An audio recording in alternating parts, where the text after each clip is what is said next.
সময়তকৈ আগত আৰু ভাগ্যতকৈ বেছি কেতিয়াও কোনেও উপভোগ কৰিবলৈ নাপায়।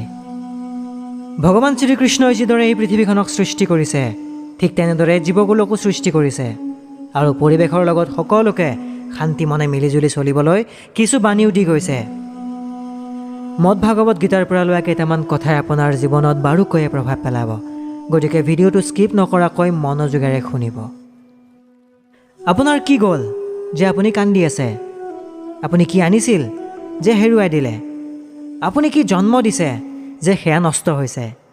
যি লৈছে এই পৃথিৱীৰ পৰাই লৈছে, যি দিছে এই পৃথিৱীকেই দিছে।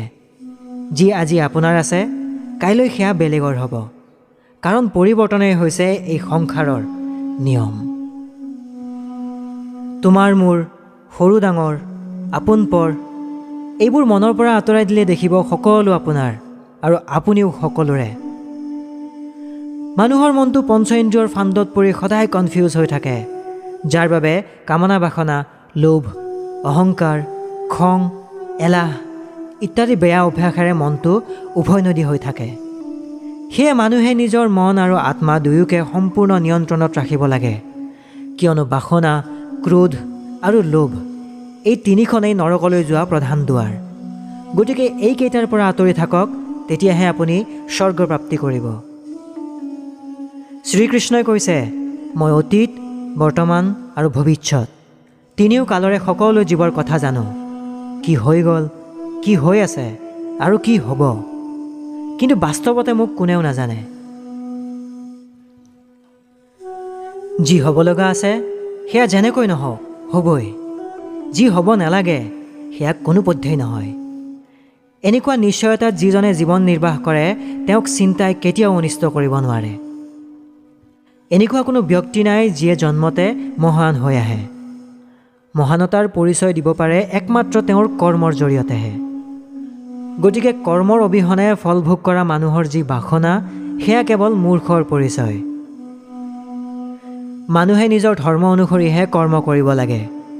যেনে ছাত্ৰ ছাত্ৰীসকলৰ ধৰ্ম হৈছে বিদ্যা আহৰণ কৰা, সৈনিক এজনৰ ধৰ্ম দেশক ৰক্ষা কৰা ইত্যাদি।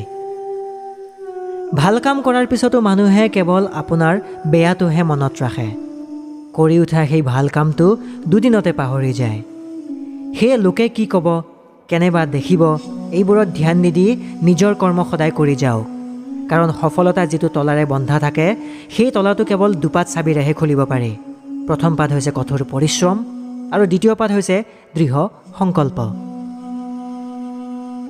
বতৰৰ যিদৰে এই পৃথিৱীত পৰিৱৰ্তন হৈ থাকে, এই ডাৱৰীয়া, এই ফৰকাল, ঠিক তেনেকৈ মানুহৰ জীৱনটো সুখ দুখৰ এক পৰিৱৰ্তনৰ মাজেৰেই পাৰ হৈ থাকে। ইতিহাসে কয় যোৱাকালিটো সুখৰ আছিল, বিজ্ঞানে কয় অহাকালিটো সুখৰ হ'ব, কিন্তু ধৰ্মই কয় যদি সত্য আৰু মনটো চাফ হয় তেতিয়াহ'লে সুখ সদায় লাভ কৰিব পাৰিব। শ্ৰীকৃষ্ণই কৈ গৈছে যে যেতিয়াই এই পৃথিৱীত পাপ, অধৰ্ম, অন্ধকাৰ বেছি হৈ যাব তেতিয়াই সেইবোৰ বিনাশ কৰি ধৰ্মক পুনৰ স্থাপন কৰিবলৈ মই নিজেই এই পৃথিৱীত সময়ে সময়ে অৱতাৰ লৈ থাকিম। তেওঁ এইটোও কৈ গৈছে যি হৈ গ'ল ভালৰ কাৰণে হ'ল, যি হৈ আছে ভালৰ বাবে হৈ আছে, আৰু যি হ'ব ভালৰ কাৰণেই হ'ব।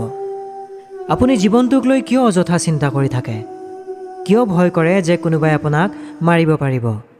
নিশ্চিন্ত থাকক, কাৰণ আত্মা না কেতিয়াবা জন্ম লৈছে না কেতিয়াবা ইয়াক কোনোবাই মাৰিব পাৰিছে। জীৱনৰ শেষ সত্য এইটোৱেই।